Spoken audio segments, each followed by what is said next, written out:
Along Newfoundland's Irish Loop sits a nice coastal town, St. Mary's. Scenic. Beautiful. They have a bed and breakfast.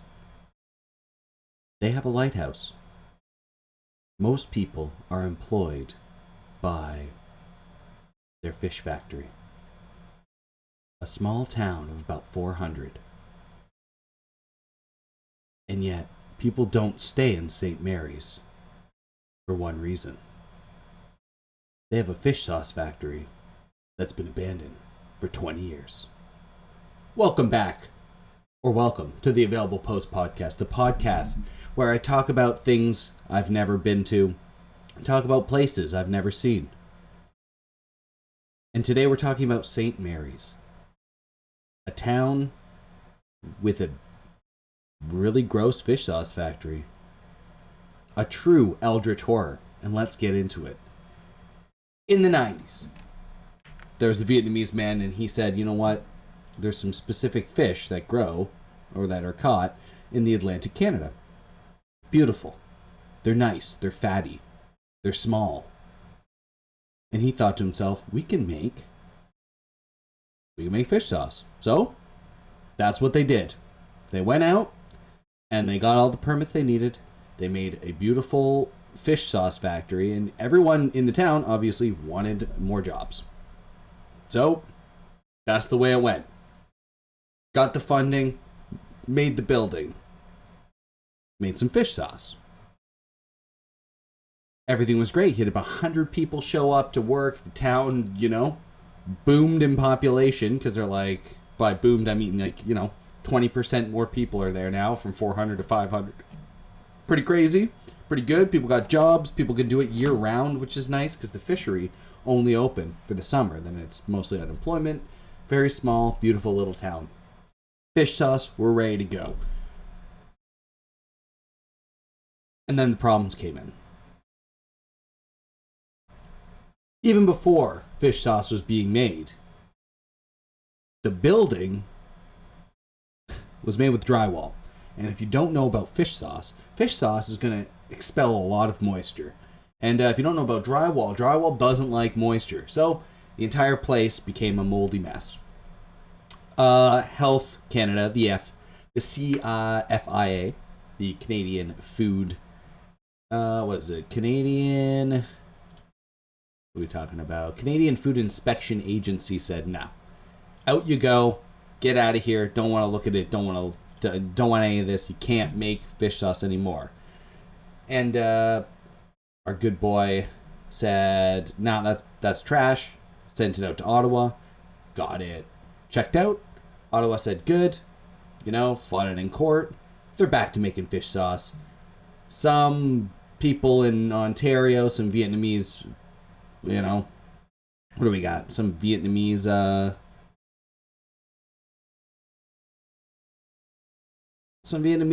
restaurant was like, yo, this is the best fish sauce in Canada, so bring it over to my place in Ontario, and that was great. Then the CFIA said, no, you're actually not allowed to sell this outside of Newfoundland. And that basically killed it, because, he was probably the only Vietnamese guy in all of Newfoundland. Might still be, if he's still in Newfoundland. But, yeah. So what he said was he had about, $3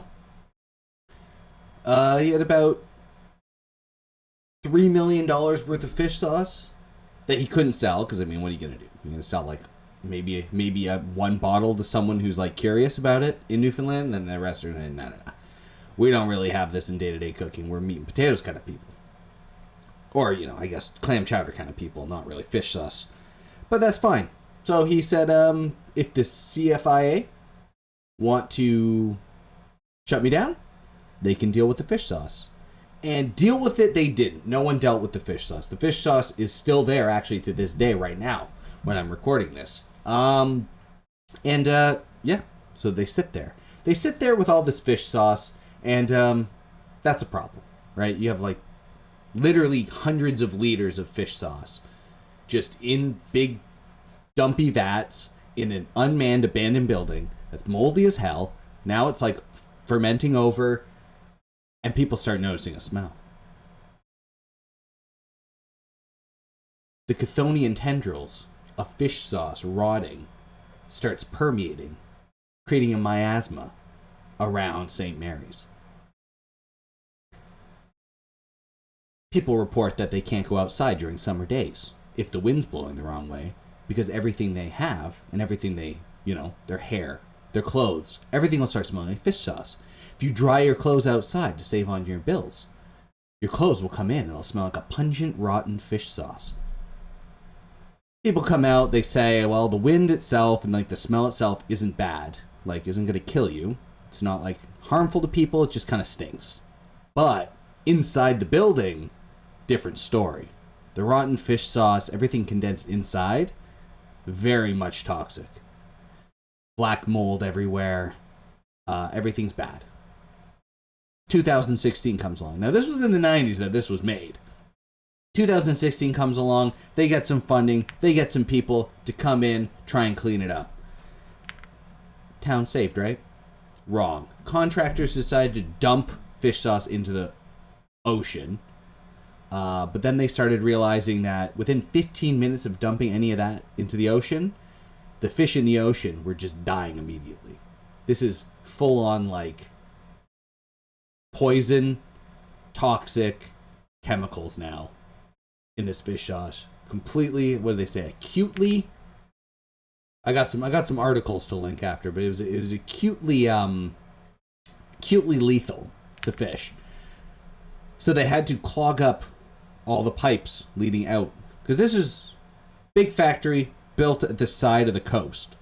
So we're talking like, water's coming up, almost touching the building, which is also going to be a problem. But yeah, so they clogged up all the everything.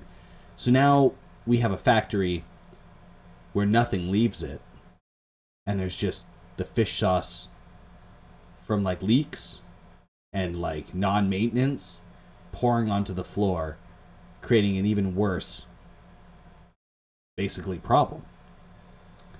And if that's not bad enough, they said, well, if we can't dump it into the river, well, we're out of here, so see you later. So they just left it.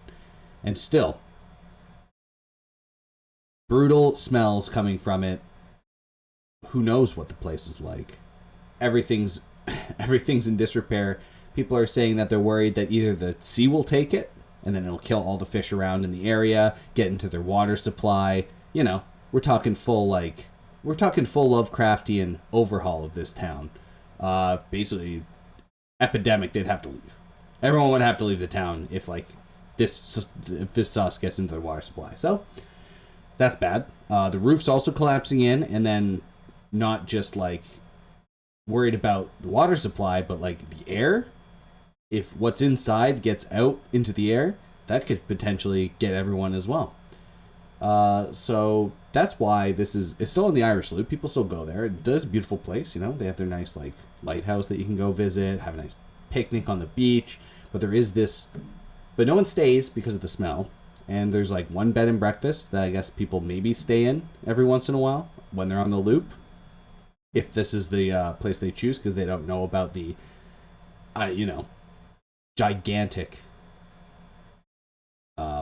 fish sauce factory that isn't being manned or thing. But that's fine. Recently, I've learned about this because in June, funding was given from the Newfoundland Labrador government to finally clean up this fish sauce factory. And that's how I found out about this. And I did some research into it. It's pretty crazy. But, yeah, I just wanted to share that that's a story. That's basically an entire Lovecraftian horror story put into a real life event. And that is my short story with Callum today. I will link a couple articles down in the description below about the, abandoned St. Mary's fish sauce factory.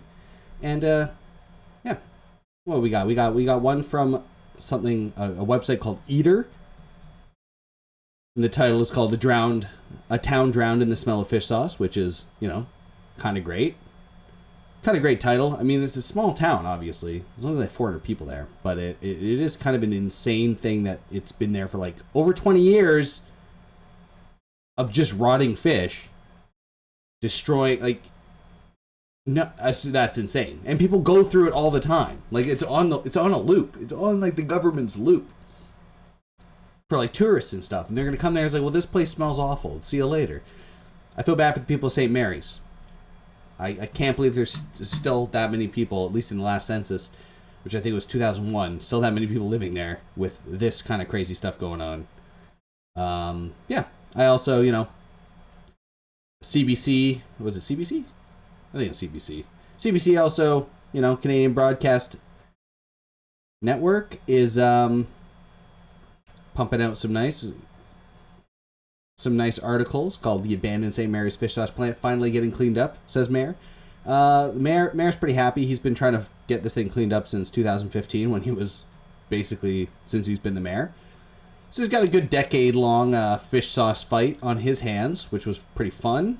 I don't know what happened to the original guy that made the fish sauce factory. Hopefully he's doing all right. I mean, he was just trying to make some fish sauce, having a good way, and honestly, good old Canadian Food Inspection Agency, I think they kind of screwed him, saying you can only sell it in Newfoundland. Like, it's not... Oh, it's not really how this works.